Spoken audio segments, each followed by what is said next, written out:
Assalamualaikum warahmatullahi wabarakatuh. Kita kembali melanjutkan perkuliahan kita terkait dengan kebijakan moneter.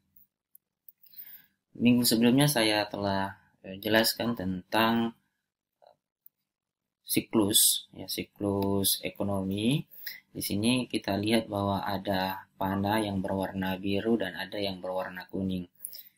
Panah yang warna biru itu menggambarkan tentang arus barang dan jasa pada pasar input, ya, pada pasar output yang di bagian atas ini.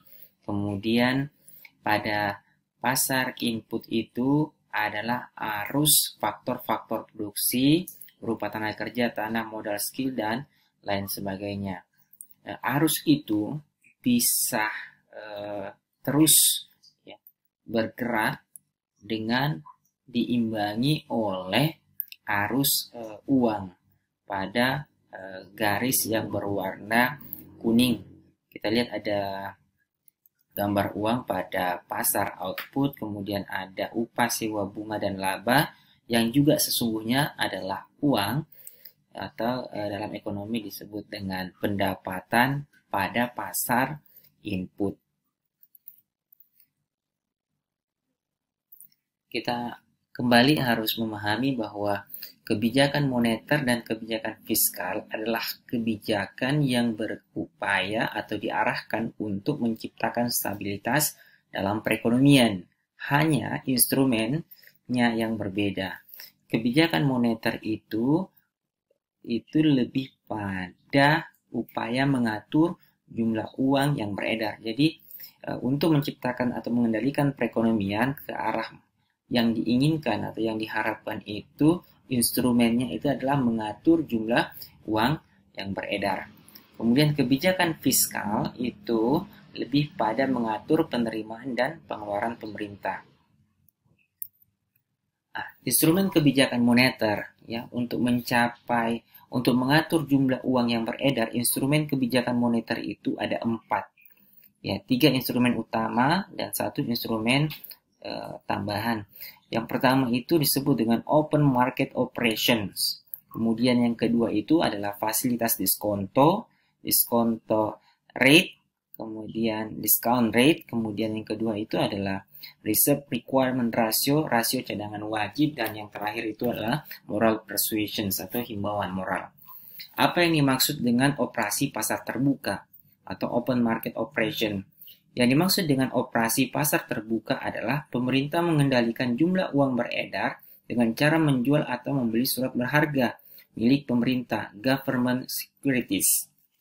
Jadi, ketika misalnya upaya untuk menciptakan stabilitas perekonomian, contoh misalnya inflasi atau pertumbuhan ekonomi yang lambat misalnya, yang rendah. Ya. Jadi, upaya pemerintah untuk mengendalikan perekonomian dari aspek kebijakan moneter, yaitu mengatur jumlah uang yang beredar, maka instrumen yang digunakan oleh pemerintah itu adalah menjual atau membeli surat-surat berharga. Jika ingin mengurangi jumlah uang yang beredar, maka pemerintah menjual surat-surat berharga. Dengan demikian, uang yang ada dalam masyarakat mengalir ke otoritas moneter, sehingga jumlah uang beredar berkurang. Jadi uang yang ada di masyarakat itu, jadi dengan banyak jumlah uang yang beredar, maka tingkat inflasi itu kemungkinan akan lebih tinggi.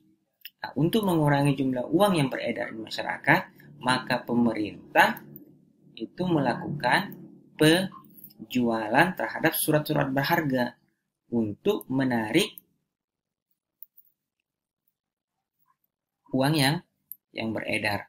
Kemudian, sebaliknya, jika ingin menambah jumlah uang beredar, maka pemerintah membeli kembali surat-surat berharga tersebut. Jadi ketika terjadi deflasi misalnya, atau daya beli rendah, maka pemerintah berupaya untuk mendorong pertumbuhan, kemudian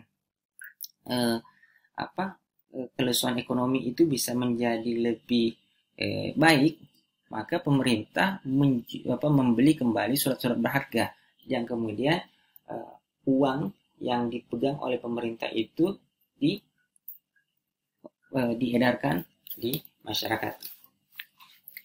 Di Indonesia itu operasi pasar terbuka dilakukan dengan menjual atau membeli sertifikat Bank Indonesia dan surat-surat berharga lainnya. Kemudian fasilitas diskonto. Yang dimaksud dengan tingkat bunga diskonto adalah tingkat bunga yang ditetapkan pemerintah atas bank-bank umum yang meminjam ke bank sentral. Dalam kondisi tertentu, bank-bank mengalami kekurangan uang sehingga mereka harus meminjam kepada bank sentral. Jadi kalau kita biasa mendengarkan tentang suku bunga, BI rate misalnya, BI rate atau BI rate itu adalah suku bunga yang ditetapkan oleh otoritas moneter, dalam hal ini adalah Bank Indonesia, sebagai acuan bagi bank-bank konvensional atau lembaga keuangan lainnya untuk melakukan pinjaman atau melakukan penawaran pinjaman kepada investor. Bila pemerintah ingin menambah jumlah uang yang beredar, maka pemerintah menurunkan tingkat suku bunga. Dan ingat bahwa bunga itu bagi investasi, bagi dunia investasi, itu adalah biaya investasi. Bunga itu adalah biaya investasi.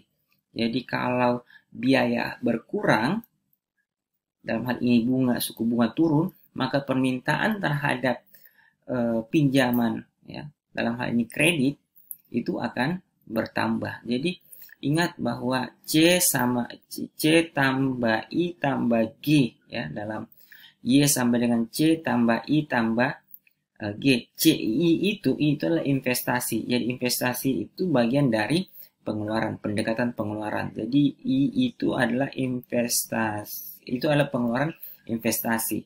Jadi dengan adanya permintaan kredit yang tinggi akibat dari rendahnya suku bunga atau biaya investasi, itu akan mendorong pengeluaran nasional yang lebih tinggi. Sebaliknya, bila ingin menahan laju pertumbuhan jumlah uang beredar, maka pemerintah menaikkan suku pinjaman. Jadi dengan kebijakan menaikkan suku bunga, BI rate misalnya, maka orang cenderung untuk menyimpan uang, ya. Orang lebih tertarik untuk menyimpan uang, menabung, mendepositokan uang mereka daripada membelanjakan pada rumah tangga konsumen. Kemudian pada rumah tangga investor, karena ada kenaikan biaya investasi, maka permintaan terhadap kredit perbankan itu akan berkurang. Kemudian yang ketiga itu adalah rasio cadangan wajib, reserve requirement ratio. Penetapan rasio cadangan wajib dapat mengubah jumlah uang beredar. Jika rasio cadangan wajib diperbesar, maka kemampuan bank memberikan kredit akan lebih kecil dibandingkan sebelumnya. Misalnya begini, jika rasio cadangan wajib hanya 10%, maka untuk setiap unit deposito yang diterima perbankan dapat mengalirkan pinjaman sebesar 90% dari deposito yang diterima perbankan. Dengan demikian, angka multiplier uang dari sistem perbankan adalah 10. Bila rasio cadangan wajib diperbesar menjadi 20, maka untuk setiap unit deposito yang diterima, sistem perbankan hanya dapat menyalurkan kredit sebesar 80%. Angka multipliernya uang dari sistem perbankan menurun menjadi 5%. Kalau kita lihat dari dua contoh atau kasus di slide ini, jadi semakin besar rasio cadangan wajib, ya, minimum, itu akan memperkecil angka multiplier uang yang beredar. Imbauan moral persuasions. Dengan imbauan moral, otoritas moneter mencoba mengarahkan atau mengendalikan jumlah uang beredar. Misalnya, Gubernur Bank Indonesia dapat memberikan saran agar perbankan berhati-hati dalam memberikan kredit atau membatasi keinginan meminjam uang dari bank sentral. Kasus krisis tahun 1997 itu salah satu penyebab dari krisis ekonomi 97-98 itu adalah karena pinjaman swasta yang jatuh tempo, gitu ya. Jadi pinjaman swasta itu yang begitu besar tidak diinvestasikan pada sektor-sektor produktif, tapi pada sektor-sektor non produktif. Sehingga ketika misalnya utang jatuh tempo, apalagi kalau itu adalah utang luar negeri, itu akan berdampak sistemik terhadap perekonomian, gitu ya. Begitu juga ketika misalnya terjadi kredit macet pada perbankan, ini akan mempengaruhi terhadap perekonomian lain. Contoh misalnya kasus Bank Senturi misalnya, Bank Mutiara misalnya, pada kasus Bank BTN itu, kemudian pemerintah harus terlibat aktif untuk menjaga atau memberikan jaminan kepada setiap nasabah atas tabungan mereka. Kita lanjutkan lagi pembahasan kita terkait dengan kebijakan moneter. Kembali lagi pada definisi kebijakan moneter adalah upaya mengendalikan atau mengarahkan perekonomian makro ke arah yang diinginkan yang lebih baik dengan mengatur jumlah uang yang beredar. Jadi penekanan dari kebijakan moneter itu adalah mengatur jumlah uang yang beredar. Sementara kebijakan fiskal itu adalah mengatur penerimaan dan pengeluaran pemerintah. Nah, kalau kebijakan moneter itu adalah upaya untuk mengendalikan atau mengarahkan perekonomian dengan mengatur jumlah uang yang beredar. Ada 4 instrumen kebijakan moneter, gitu ya. Kita perhatikan di sini. Yang pertama itu adalah operasi pasar terbuka, fasilitas diskonto, rasio cadangan wajib, dan imbauan moral seperti yang telah dijelaskan, yang telah saya jelaskan sebelumnya. Nah, kita perhatikan instrumen yang ada kurva sebelah kiri ini. Kita fokus saja kurva yang sebelah kiri ini. Di sini kita melihat bahwa ada kurva yang tegak lurus, ya, vertikal tegak lurus, yaitu M0, kemudian M2, M1. M0 itu kurva tegak lurus, ini adalah kurva penawaran uang, money supply. Kemudian M0 itu artinya M mula-mula. Jadi penawaran uang mula-mula kita diilustrasikan pada kurva M0. Nah, kalau kurva M0 ini bergerak ke kanan, maka menjadi M1 itu berarti bahwa jumlah uang yang beredar itu akan bertambah. Kemudian ketika kurva M0 itu bergerak ke kiri, maka jumlah uang itu berkurang. Jadi jumlah uang yang beredar itu berkurang. Jadi saya kembali lagi, M1 ketika kurva M0 ini bergeser ke kanan menjadi M1, artinya bahwa jumlah uang yang beredar di masyarakat itu bertambah. Kemudian ketika kurva M0 ini bergeser ke kiri, maka itu berarti bahwa jumlah uang yang beredar di masyarakat itu berkurang. Nah, tugas Anda, 1. Kenapa kurva penawaran uang itu tegak lurus? Nanti Anda jawab di dalam nanti di WA group. Ketika nanti di-upload materi ini, Anda berikan jawaban di situ. Kenapa kurva penawaran uang itu tegak lurus? Nah, kemudian ada kurva yang memotong, kurva penawaran uang, ya, yang memotong ini disebut dengan kurva permintaan uang, MD, money demand. Ada money demand 1 dan money demand 2. Nah, dia miring dari kiri ke kanan. Soal yang kedua, kenapa kurva penawaran uang itu, kenapa kurva permintaan uang itu dia dari kiri atas menuju kanan bawah? Kenapa kurva permintaan uang itu kenapa dari kiri atas ke kanan bawah? Itu 2 soal pertanyaan yang Anda perlu jawab dengan memberikan komentar pada WA group nantinya ketika materi ini dirilis. Bagaimana cara menggerakkan kurva M0 ke kanan atau ke kiri, menambah jumlah uang yang beredar atau mengurangi jumlah uang yang beredar? Nah, instrumen yang digunakan untuk menggerakkan M0 ke M1 atau M0 ke M2 itu adalah ini, instrumen kebijakan moneter, operasi pasar terbuka. Sudah dijelaskan sebelumnya bahwa ketika pemerintah ingin menambah jumlah uang yang beredar atau menggerakkan kurva M0 ke M1 itu dengan cara membeli surat-surat berharga melalui kebijakan open market, instrumen open market. Kalau ingin mengurangi jumlah uang yang beredar dari M0 ke M2, yaitu pemerintah menjual surat-surat berharga. Surat berharga itu berupa sertifikat Bank Indonesia, kemudian itu di sini dijelaskan sertifikat Bank Indonesia dan surat berharga pasar uang.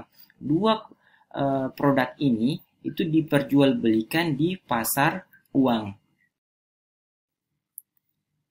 Instrumen lain yang digunakan oleh pemerintah untuk menambah atau mengurangi jumlah uang yang beredar dalam kebijakan moneter atau dalam hal ini menggerakkan kurva M0 ke M1 atau M0 ke M2 yaitu fasilitas diskonto. Sebelumnya sudah kita dijelaskan apa itu diskonto, fasilitas konto. Kalau di Indonesia kita kenal dengan BI rate misalnya.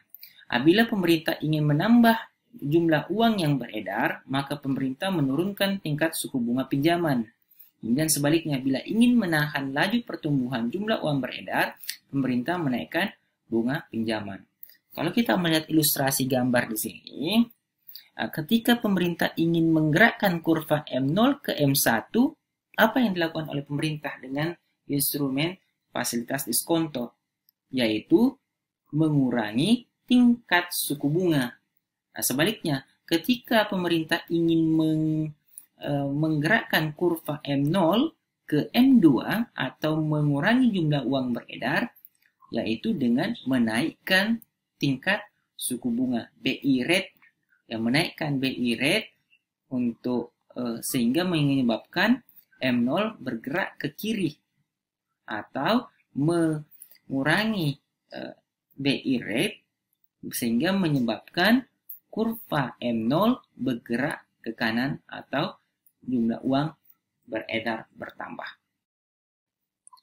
Di samping dua instrumen moneter yang digunakan oleh pemerintah untuk mengatur jumlah uang yang beredar, yaitu open market dan facility discount rate, yang ketiga itu adalah rasio cadangan wajib atau reserve requirement ratio. Jika rasio cadangan wajib hanya 10%, maka untuk setiap unit deposito yang diterima, perbankan dapat mengalir pinjaman sebesar 90%, sehingga multiplier yang diciptakan itu adalah sebesar 10. Kita lihat, jika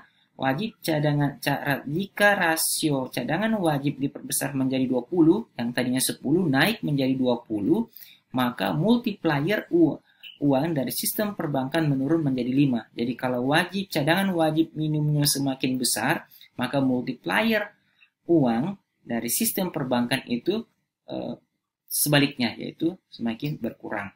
Sekarang kita lihat, ketika pemerintah ingin menambah jumlah uang yang beredar, dalam hal ini menggerakkan kurva M0 ke M1, maka dengan instrumen yang ketiga itu pemerintah menaikkan atau menurunkan cadangan wajib minimum. Yang dilakukan pemerintah itu adalah mengurangi cadangan wajib minimum. Sementara ketika pemerintah ingin menaikkan atau mengurangi jumlah uang yang beredar dari M0 ke M2, maka pemerintah coba untuk menaikkan cadangan wajib minimum. Instrumen yang keempat yang juga kadang digunakan oleh pemerintah untuk mengatur jumlah uang yang beredar itu adalah imbauan moral persuasion. Dengan imbauan moral, otoritas moneter, dalam hal ini Bank Indonesia, mencoba mengarahkan atau mengendalikan jumlah uang beredar. Kalau di Indonesia, jadi bank sentral itu juga bisa dikatakan sebagai banknya bank. Jadi bank sentral itu membawahi bank konvensional. Jadi bank konvensional itu mengacu pada otoritas moneter dalam beberapa hal. Nah, jadi Gubernur Bank Indonesia sebagai petinggi dari Bank Sentral itu dapat memberikan saran agar perbankan dalam hal ini adalah bank konvensional maupun bank syariah berhati-hati dalam memberikan kredit atau membatasi keinginan meminjam uang dari bank sentral. Jadi ketika pemerintah ingin mengurangi jumlah uang yang beredar, salah satu instrumen yang digunakan itu adalah imbauan moral.